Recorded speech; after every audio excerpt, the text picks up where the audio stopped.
You're listening to the Armchair GM Sports Network.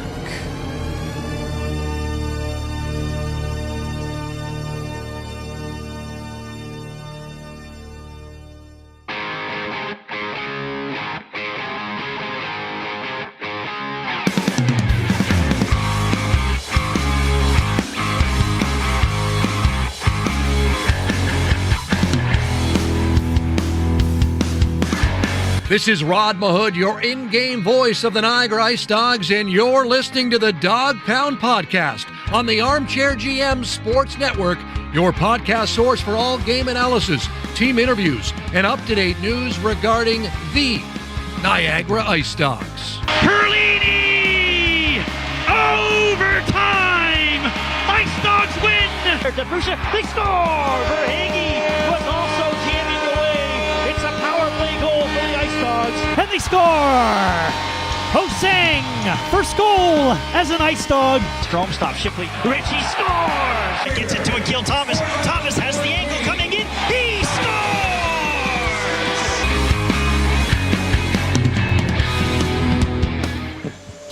Welcome into another Niagara IceDogs game recap right here on the Dog Pound Podcast, the official podcast of your Niagara IceDogs. Proudly brought to you by Global Pet Foods, where pets are undeniably part of the family in all four of their great Niagara region locations. Brandon Caputo and Cam Halbert are with you to break down the IceDogs' tough 6-4 loss at the hands of the Owen Sound Attack and their first loss of the 24-25 OHL regular season. Guys, make sure to give us a follow at Dog Pound Podcast. Stay up to date with all of our IceDogs coverage, as well as on Facebook, Instagram, TikTok, all that good stuff for you guys. And thank you to those today watching us on the YouTube live stream right here from the Meridian Centre following tonight's game. And thank you to everybody listening the next day on demand on your favorite on-demand audio platforms. So, Cam, when you look at it, the IceDogs had come in 4-0. They got a 1-3 Owen Sound team that's very underrated coming in here. We said that this might be somewhat of a little trap game. IceDogs get all the praise, being 8th on the CHL Top 10 power rankings. They get off to a 3-1 lead here against the Owen Sound Attack, and this well-coached Scott Ray Attack team just really grinded away and was able to earn themselves a well-earned victory tonight. Yeah, they definitely didn't have their A game here tonight, did the IceDogs, and it was unfortunate, obviously. When you looked at the four opponents they played so far, this was probably the one that you thought would have the easiest path to a victory, and even though they did not have their best performance in the first period, you saw the difference in the IceDogs team this year compared to the last few, and that was that their talented players, regardless if everyone's humming, will sometimes overtake games. In the first period, we kind of saw that, and it felt very different than the prior years simply because we saw Wasslin with an unbelievable pass over to Robrick. We saw Kevin light up, Carter George, one of the best goaltenders in the league, clean on a nice wrist shot as well. And even though, again, like I said, they did not have their best effort in that first period, they still came away with a 3-1 lead, and just unfortunately that second period, everything unraveled. Yeah, it did, and we'll get into all of that tonight. We'll also hear from IceDogs head coach Ben Boudreay, as well as defenseman Andrew Wycisk. A feel-good story for Wycisk being able to have 2 injury-plagued seasons and come back here 100% and be back on the ice for the longest tenured IceDog. It'll be good to catch up with him as well, but we'll get into it here, Cam, with our game stats brought to you by Gales Gas, your go-to gas station in the Niagara region. They're not just a gas station, they're a local tradition, because when it comes to fuel, you're going to Gales with multiple locations across Niagara. Let's take a look at the shots on goal here, 34-25 in favor of the away team from Owen Sound. The IceDogs will get into the goal summary, but they led 3-1 after the first, but Owen Sound actually outshot the IceDogs 16-10. A little bit of an uncharacteristic start for Carter George, the Los Angeles Kings prospect. The IceDogs are really going after his glove side tonight, and they're able to get to him early, but Owen Sound led the shot 16-10 after the first. Yeah, I feel like any time you can get 3 past Carter George in the first period, that's a game you kind of have to have. And, obviously dealing with some changes on the roster, we saw Flores serve his first of 4 game suspension. Sure, Charlie Robertson gets his first start after doing a great job finishing off the game against Brampton. But yeah, anytime that you score 3 like that, you really just want to. All they had to do was kind of play a clean game, and they got hemmed in that first period, like you mentioned. They got outshot and outworked, for a large majority of that period, but they were still able to come away with that 3-1 lead, and you just want to see them be able to hold on to leads. This is something that we talked about a little bit during the preseason and training camp, is that this team isn't used to winning. And I think that you've got to learn to play with the lead and be comfortable and learn how to win, essentially. Kill out the games where you just kind of frustrate your opponent. You don't do anything crazy, and momentum is a crazy thing in hockey. In that second period, you saw it swing awfully hard. And then as we saw it, like you mentioned, in the second period, Owen Sound outshot Niagara 10-6, and that's where they got most of their goals. In the third period, Niagara outshot Owen Sound 9-8, but it wasn't enough. Final total here, 34-25 in favor of the Attack. A very low shot counter for the IceDogs that have been peppering goaltenders so far this year, usually putting up around 35 to 40 shots. They only get 25 tonight. Yeah, I mean, I'll be honest with you. The defense and really the forwards as well really pushed the IceDogs to the outside of the top 6. I thought the bottom 6 didn't cause any issues, in terms of poor play. I just don't think that they generated much in this one. And again, I think that Owen Sound did a great job pushing everything to the outside.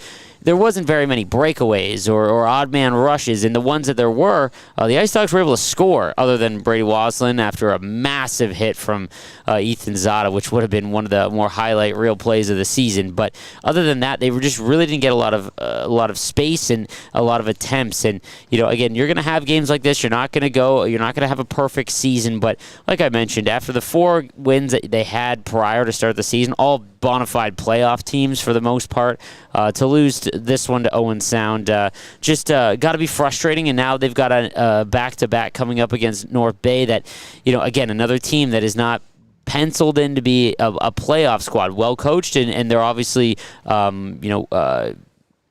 experienced in terms of making sure that they get the best out of their players. So we'll see, but one that you want to have, especially after losing Flores for 4 games. When you look at the power play tonight, Owen Sound 1 for 5 in the man advantage. Niagara came in tied with Erie for the best ranked power play, which we talked about on the last show, that they had the worst power play in the league last year at 10%. They were running at 33.3% coming into this game, but an offer for Ben Boudreau's club, and you'll hear him later in the postgame, not pleased with the power play. Just said that they weren't able to score, and there was a little bit too much individualistic play. What did you see from the power play tonight, Cam? The first unit was Rubrick, Zada, Waslin, with Kevin He and Jack Brody on the point there. What do you think just wasn't working for the power play tonight? Well, I'll be honest with you. I think that they did decent puck movement, even when they didn't score, especially their early on power plays. I thought they had great puck movement. I thought they were able to create some chances, but everything was blocked. And, I'd love to see the shot attempts for this one. But, yeah, a lot of it was blocked. Couldn't get through. And then you got to deal with Carter George, again, one of the best goaltenders in the league. So, obviously, a down night for their power play. But I got to be honest with you, there was a lot of power plays that did not happen because of some suspect refereeing, and that happens every once in a while, I think, on both ends tonight. Which obviously led to some frustrations, especially in the second period when there was just a lot of issues with stripes tonight. And then lastly, face-off wins 24 for the Owen Sound Attack, 37. So the IceDogs actually led in the face-off department there. The best on the night was Andre Lochko, 17 of 25 for the Seattle Kraken prospect. Alex Asadorian, 8 for 12. Mason Ray was actually 5 for 5, 100% tonight. Ethan Zada, 4 for 11. Was there anything on the dot that caught your eye tonight? No, the one thing I did notice is that they lost the ones they really needed to have a few times, but that was especially in the third period when you're chasing the game. So that isn't always going to happen, and it just was circumstance given the situation that they were put in. But no, it continues to be a bright spot, and they're missing their best face-off man in Gavin Bryan. So he was really strong on the dot last year. So it's nice to see everyone else kind of pick it up. Lastly, Mike Levin back in the lineup tonight. He missed last game, and again, we'll get into it.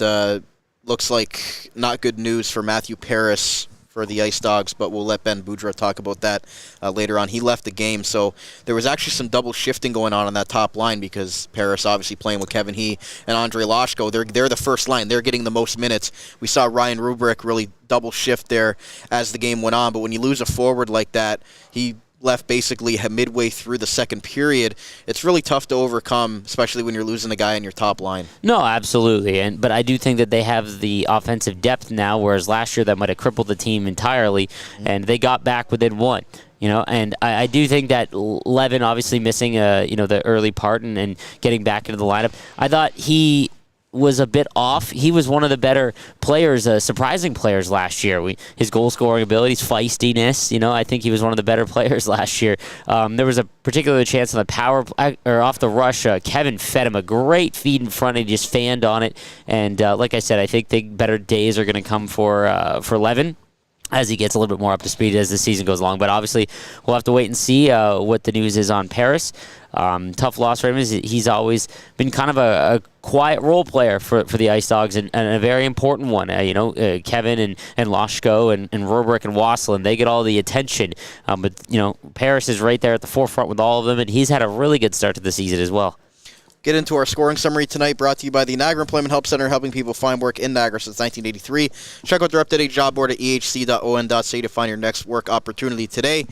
The IceDogs open the scoring. Ryan Rubrick gets the goal, but a great setup by Brady Wasselin, and that gets you thinking about what we could possibly see going forward. Two guys that are draft eligible in 2026 playing together right now already. Ryan Rubrick, second year. Brady Wasselin, first year. A nifty kind of sauce pass from Wasselin, and the Rubrick goes backhand. It was a skilled setup from a skilled player to and the finish was nice as well. But it was a perfect saucer pass over a defender, and Rubrick made no mistake on the finish. And yeah, man, it's exciting to see them because the sky's the limit for both of them. They're going to have the same draft year next season, and this season's very important for their development. But their line now looks less like a secondary squad to Kevin and Lashko so far.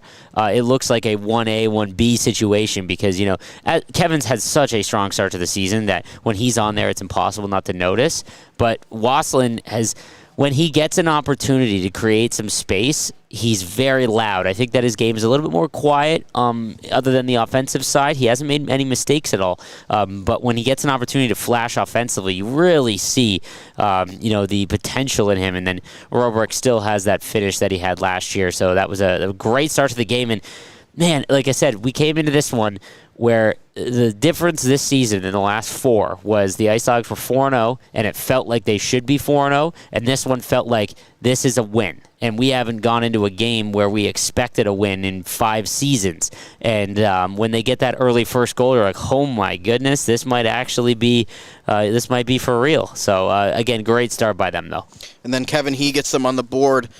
Andrew Wycisk and Andre Lashko get the assist on that one. Kevin He's 7th goal in the 5 games already. So the Winnipeg Jets prospect has shown that he has that game-breaking ability and that speed. When he gets going, he can really take over a play and is the most dangerous player on the ice. You can see when defenders aren't skating and Kevin decides to get going. Like, there's just not many players in the league that can keep up with him when he gets cycling. And when he goes end-to-end and into the rush. And Lashko, I think he's had a bit of an issue with finishing because he hasn't necessarily gotten the best setups prior.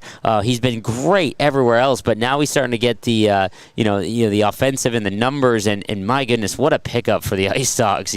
It's not something we expected at all. A very late addition, a waiver claim, and he has fit in perfectly and really made the top 2 lines dynamic. Yeah, Lashko and Kevin He, not only are they the 2 NHL drafted prospects on the team, they have really found a nice chemistry there so far through the first 5 games. We also had Jay Crawford scored for Owen Sound to cut the lead to 2-1 at that point. About a minute later, so after Kevin He scored that goal, Owen Sound kind of got back in the game a little bit, only down 2-1 after the IceDogs could have had 3 or 4 goals, and got to Carter George early, which is a rarity. And then Andre Lashko got his 3rd goal of the season, assisted by Kevin He and Andrew Wycisk. They were able to find him there, and he had made no mistake, and just has that ability to really, on one shot, just take advantage. Yeah, he's got one of the better one-timers, I think, on the team, or harder shots on the team. And you're really starting to see it now kind of shine. And again, like we mentioned, the dynamic between him and Kevin is going to be really fun to watch this year. And, just to continue to watch that. Again, the first period was not pretty. The IceDogs were outplayed for a majority of it. But when you have skilled players, that's sometimes what happens. I mean, on paper, and really, as pundits have now noted that the IceDogs, they were ranked inside the top 10 in the CHL Power Rankings for the first time in, I don't know, since Akil was on the team. And, you finally get that first game with that. You're up 3-1, and just tough there. Then we saw in the second period, so the IceDogs led 3-1 going into the room. Owen Sound comes out early, 50 seconds in, gets that goal, and you're thinking, okay, Owen Sound might not be getting the breaks that they got in the first period. Mm-hmm. The second period, they're really earning them. It was the first of 4 goals. Connor Smith, Jay Crawford, and Connor Smith again.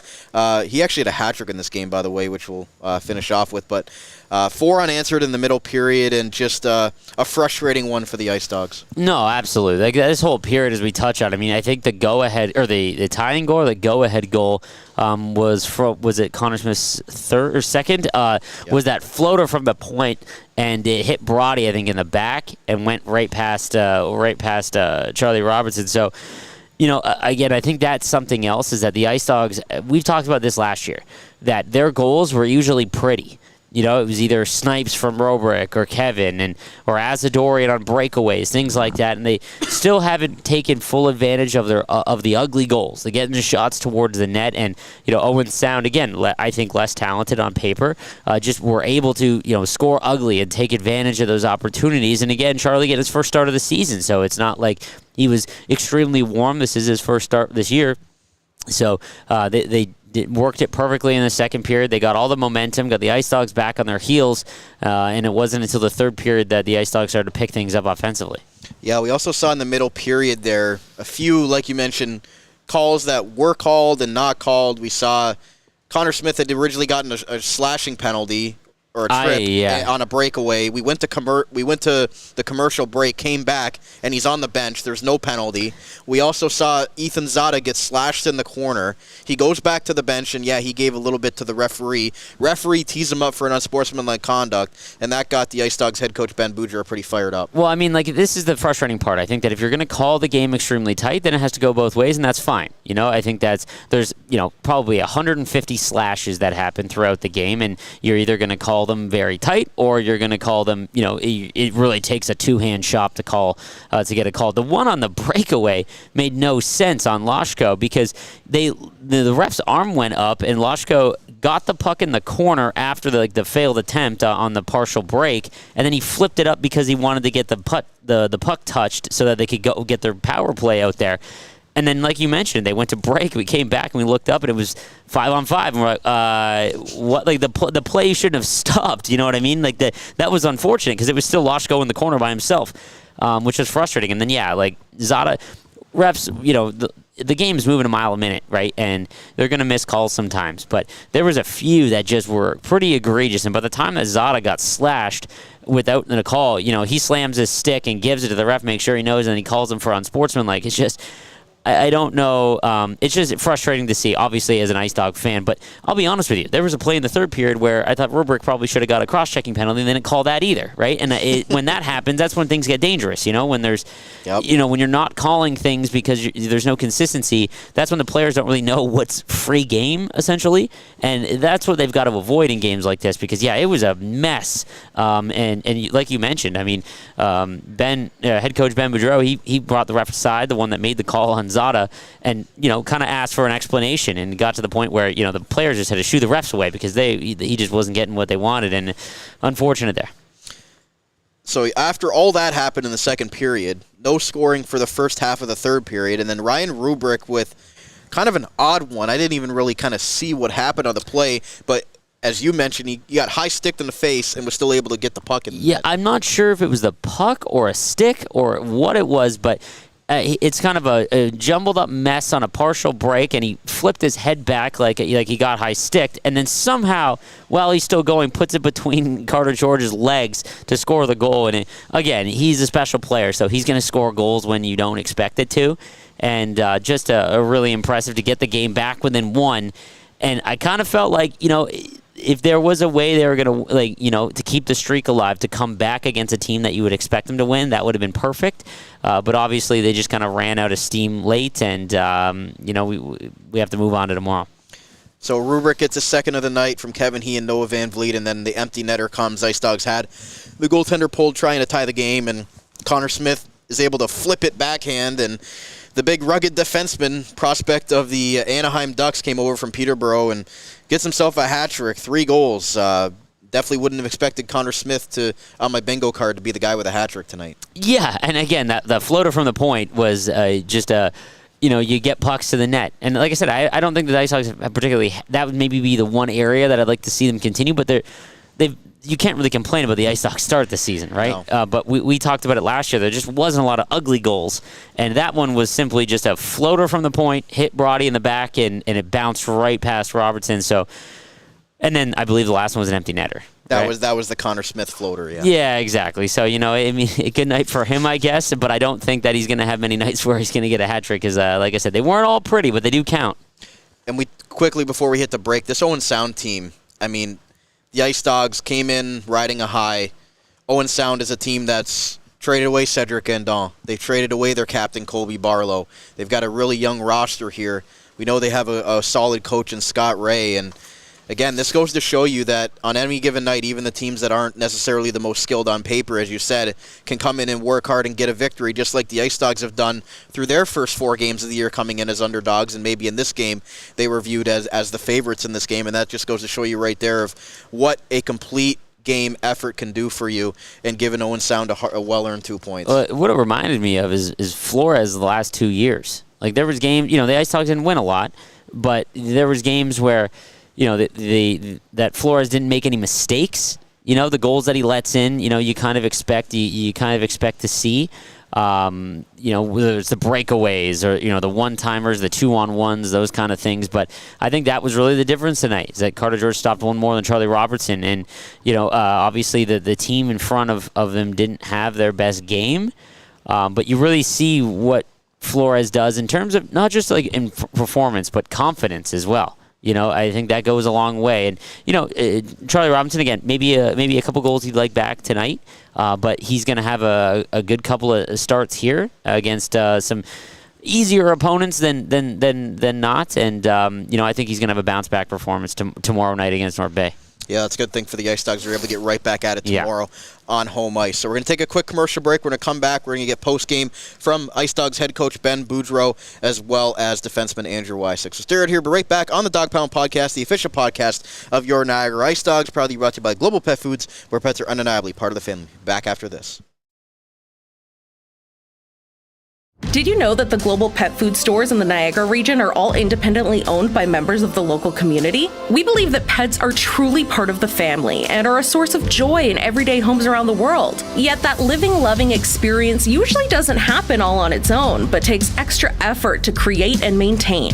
And we want you to know that the owners and staff at Global Pet Foods are always there to help you keep it going, any way we can, because we believe. Proud show sponsor of the Dog Pound Podcast, the official podcast of the Niagara IceDogs. We hope to see you at one of the following locations across Niagara: 3643 Portage Road in Niagara Falls, 160 Highway 20 in Font Hill, as well as 400 Scott Street and 344 Glendale Avenue in St. Catharines. Global Pet Foods, where pets are undeniably part of the family. Colley's Original Sports Bar is your ultimate destination for unbeatable food, drinks, and sports action in Niagara. Whether you're gearing up for a big game, winding down after a day at the office, or just looking for a lively spot to catch up with friends, Colley's has you covered. Their menu is packed with mouth-watering options, from classic pub favorites to unique chef specials, all served alongside a wide selection of craft beers, cocktails, and daily drink deals. With multiple TVs broadcasting the latest sports events, you won't miss a minute of the action, no matter where you sit. Cully's Original Sports Bar, a proud supporter of Niagara IceDogs hockey. Whether you're gearing up for the game or celebrating a big win, Cully's is the place to be before and after every IceDogs matchup. Check out their menu online at cullys.com. Give them a call at 905-684-1771 or check them out on Facebook, X, or Instagram for more information. Located at 223 St. Paul Street in the heart of downtown St. Catharines, just minutes from the Meridian Centre. Open daily Sunday to Thursday till midnight and Friday to Saturday till 2 a.m. for those late night eaters. Cully's, it happens here. Fuel up your day with Gale's Gas Bars. They're your go-to gas stations in the Niagara region. Remember, at Gale's, they're not just a gas station. They're a local tradition. Whether you're hitting the road or staying cozy at home, choose Gale's. Gale's Gas Bars provide reliable fuel that keeps you moving. Stop in for quality you can trust and service with a smile. Don't settle for less. Head to Gale's Gas Bars today, because when it comes to fuel, You're going to Gales! learn more at gales.ca. Wild Bill's Auto Repair is your local center for auto maintenance and repair in the Niagara region. Since 2012, Wild Bill's Auto Repair and Body Shop has been helping customers stay safe and confident on the road, knowing their vehicles in top running condition through their services. Located at 7868 Oakwood Drive in Niagara Falls, the garage started as a tribute to the owner's father, William Robert Hunter, who passed away, continuing the same community spirit and high level of service which customers came to expect from him back at Hunter's Auto Repair. Their multi-award-winning auto shop has earned the trust of the Niagara community with its fair treatment of all customers, who can feel confident they'll get the trustworthy advice and repairs during their visit. Their experienced crew loves meeting new people and looks forward to forming a lasting partnership for the care of your cars. To find out more or to book a service, contact them today. 905-358-7868 or wildbillsauto.ca. Wild Bill's Auto Repair, helping customers stay safe and confident on the road since 2012. This is Alex Asadorian. Hey, it's Ryan Roberg. This is Ivan Gallianoff. This is Gavin Bryant. And this is the Dog Pound Podcast, the official podcast of the Niagara IceDogs.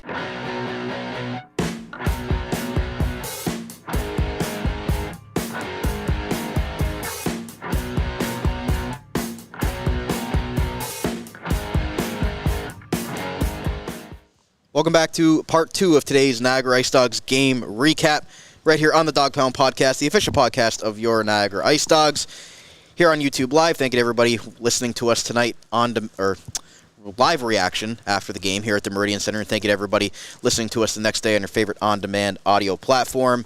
Brandon Caputo and Cam Halbert back with you, breaking down the IceDogs' 6-4 loss at the hands of the Owen Sound Attack. We're going to hear from Ben Boudreay and Andrew Wycisk in today's second portion of our postgame show. Cam, we talked about it before the break. It's almost good that the IceDogs are able to get things going right again. Another home game tomorrow night, a rare Friday-Saturday home games on this Canadian Thanksgiving long weekend. So you're hoping that they have a better effort tomorrow against North Bay, able to really wash this one away against this Owen Sound Attack team. And when you look at it, that's a Central Division game coming up, a team that just unloaded Dallin Wakely. You expect North Bay to be a seller this year after making the Eastern Conference Championship Series the last 3 years. And they've given the IceDogs some pretty bad beatings over the last couple of years. So you'd think that Ben Boudreau's squad comes into this game and says, you know, this is a team that we can beat, and we need to pick up 2 points here tomorrow night.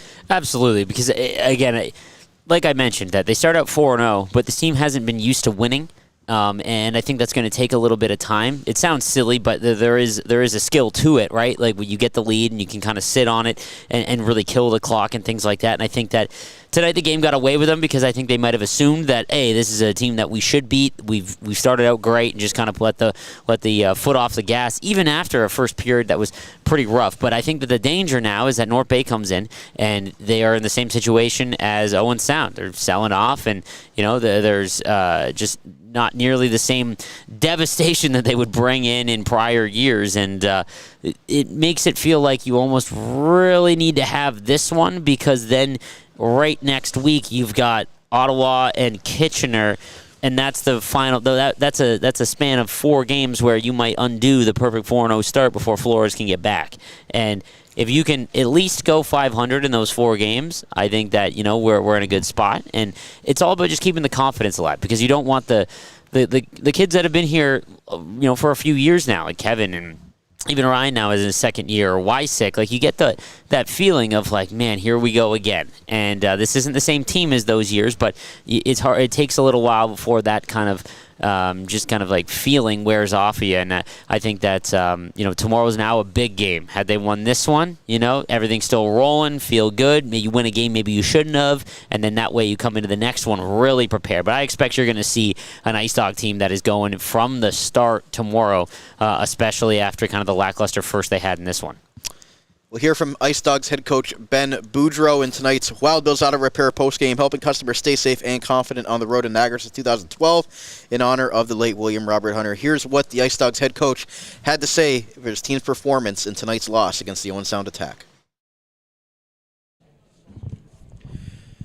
Well, Coach, you got off to a 3-1 lead there, and then things started to unravel a little bit. What do you think kind of turned in Owen Sound's favor? I know it maybe even wasn't your best effort, but you were still up 3-1 after the first period. Yeah, and but that was a lie as far as the scoreboard dictated. I thought we got outplayed for the majority of the entire game. Hats off to Owen Sound and their group. I know they're extremely well-coached group right there. We knew it all week with the way they play. We knew that they were going to be hard-working. They might not have that top-end talent that the Bramptons had or anybody else like that, but man, they are ever committed. I got a lot of respect for the way they group, and it reminded me of how we played the first 4 games, completely connected, completely bought in, and that's why I think it's so disappointing, as we talked about it for 4 straight days, the casual approach to practices that we started to creep in, the power rankings started to affect our mentality, and we completely got away from what made us successful, and that was a complete buy-in. I thought we went completely individualistic,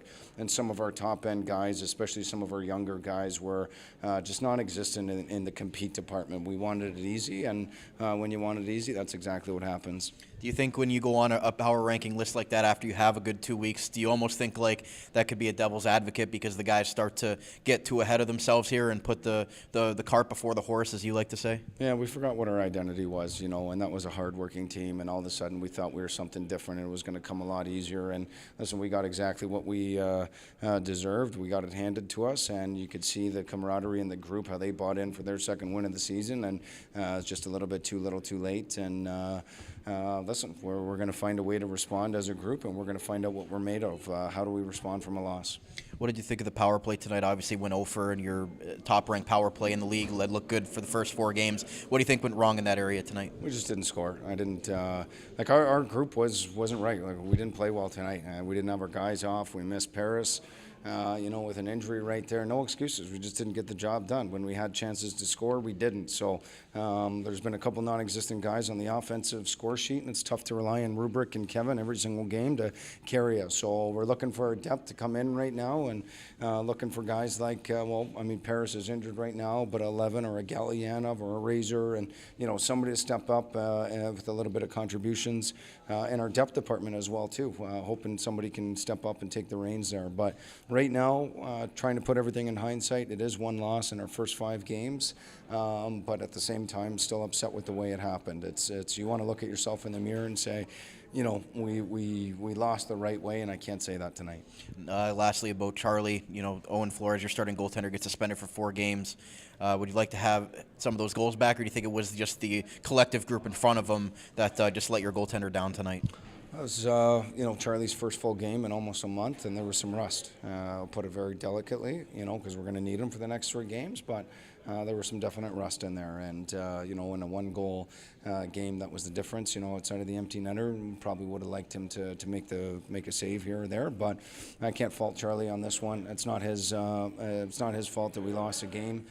Everybody on the team pulled on the string just in the wrong direction compared to how we won last week. So night and day team that we saw from last week, and we're going to have to find a way to rebound tomorrow night. Are you happy that you're getting right back at it tomorrow night on home ice? Is that the best way to do it instead of maybe this being the last game of the week and you having to sit on it for 4 or 5 days? Absolutely. You don't want it to linger, and the quicker you can try to turn things around, you always want to end the weekend on a good note. But as far as our group goes, we better be ready to go. Thanks, Coach. Thank you.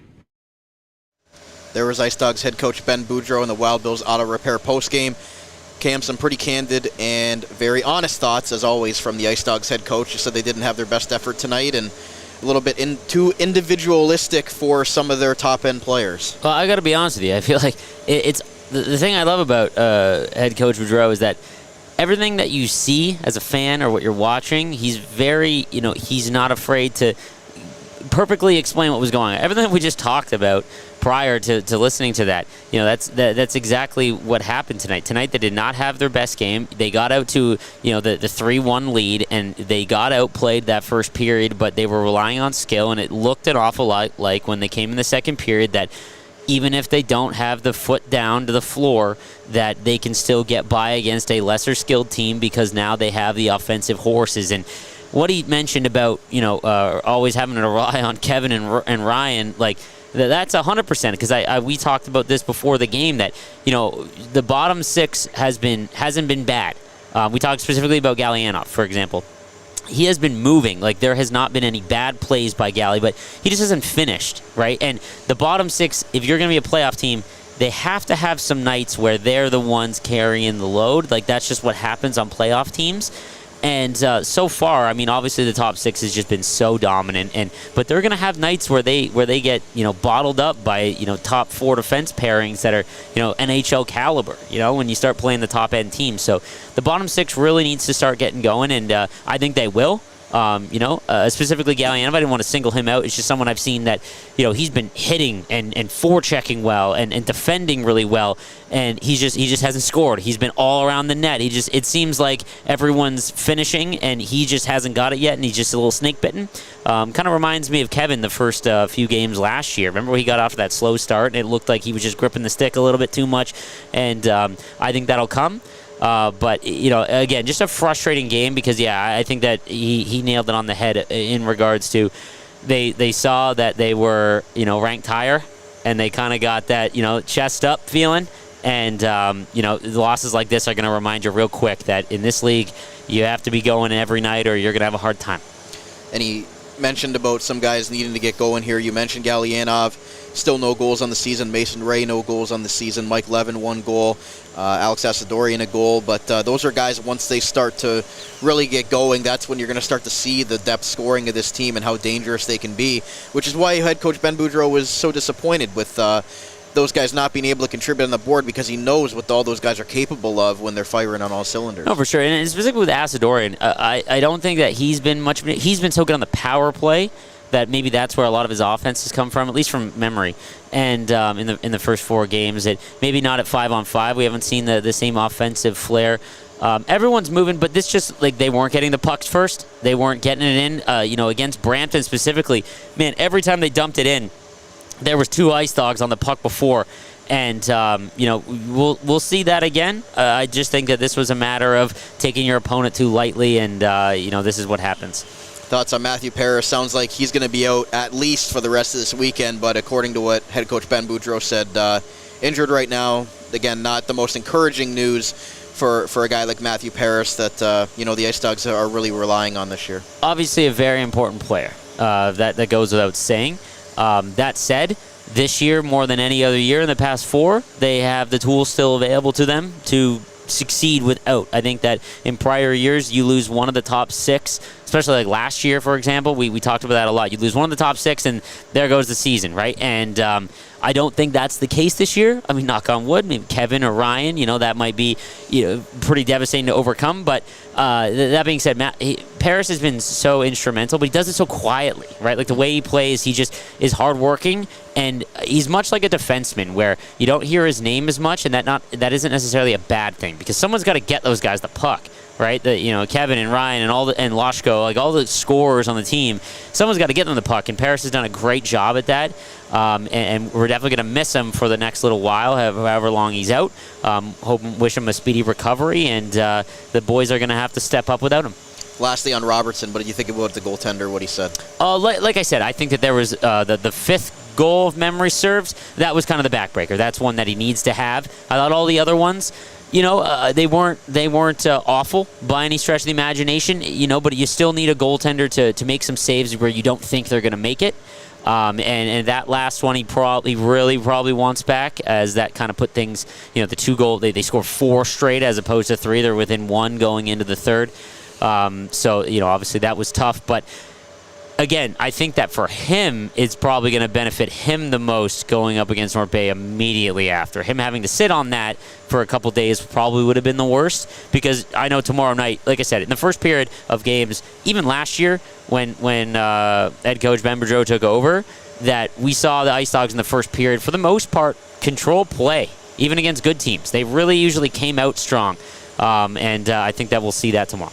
Yeah, Charlie's definitely shaking off some rust because Flores had started the first 4 games. Yeah, exactly, yeah. And good news for Charlie Robertson playing against his old team in the North Bay Battalion tomorrow. So you know he's going to give the revenge and the best effort possible from the IceDogs goaltender. But again, not his fault by any means tonight in front of him. We'll get to our IceDogs player interview tonight, brought to you by Cully's Original Sports Bar, proud supporter of Niagara IceDogs hockey. Whether you're gearing up for the game or celebrating a big win, Cully's is the place to be before and after every IceDogs matchup. Just a short walk from the Meridian Centre. Cully's. It happens here.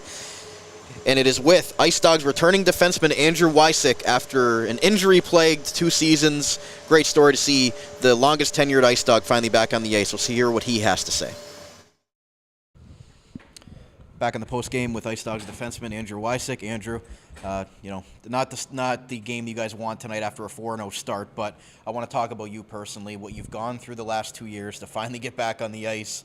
How have the first couple of weeks felt for you, finally getting back out there again?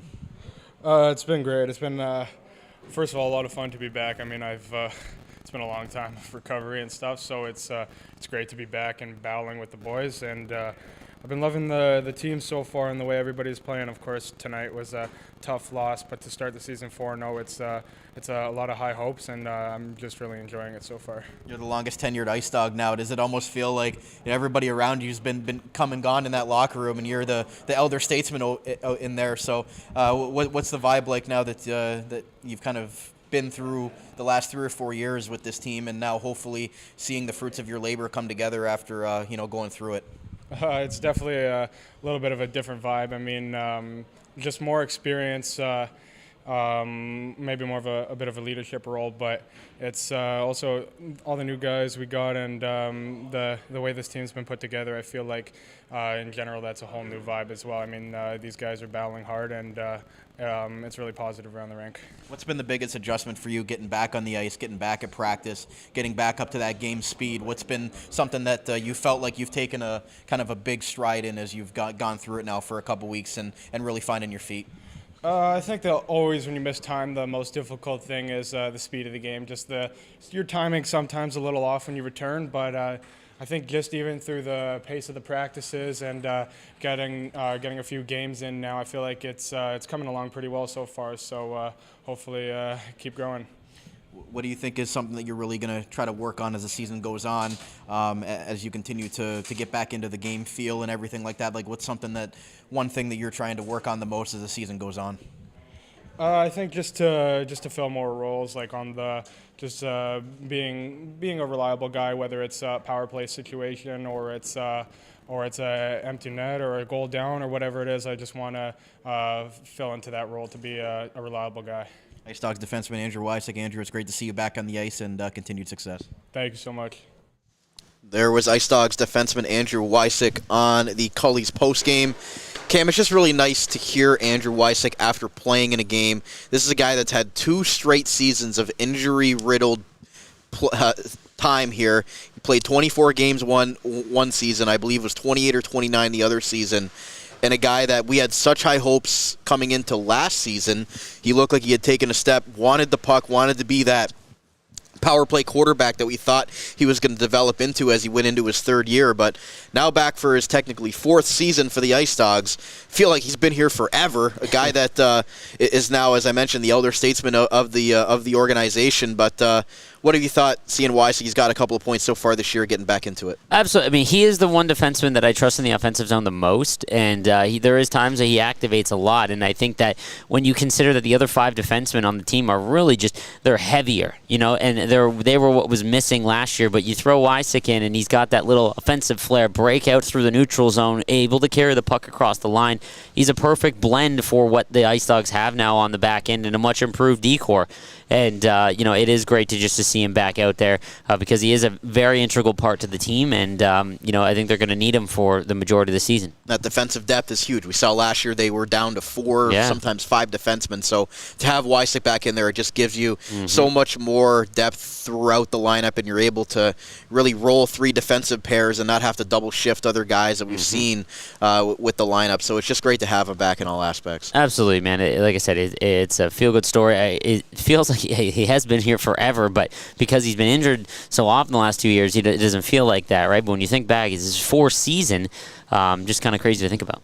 Absolutely. We'll get out of here tonight because we got to get into another game recap tomorrow night. But before we do, we're going to put Cam on the spot for our stick tap of the game, brought to you by Hockey Stick Man. Pro stock hockey sticks for major junior teams, right up to the NHL teams for half the retail price. A stress-free shopping experience. Check them out at hockeystickman.ca to join their mission of saving hockey families money. Hockeystickman.ca/thearmchairgm. $15 off your first order using our code. Cam, you got some options tonight. Ryan Rubrick, 2 goals. Kevin He, a goal and 2 assists. Andre Loshko, goal and an assist. Who are you going with tonight? I'm going to go with Ryan Rubrick because he brought them back within 1. Just a great goal scorer's goal off the high stick and able to finish. And, again, a nice finish on the Waslin saucer pass to open the game. This really felt like the game where he took over, even though Kevin actually had more 3-point night quietly after his 6-point night. It really felt like the first game where Ryan was the focal point offensively, and there's going to be a lot of nights like that coming. But it felt nice in a game where, again, the team did not help everyone. Everyone wasn't moving, but the big dogs were, and hopefully the rest of the squad kind of picks it up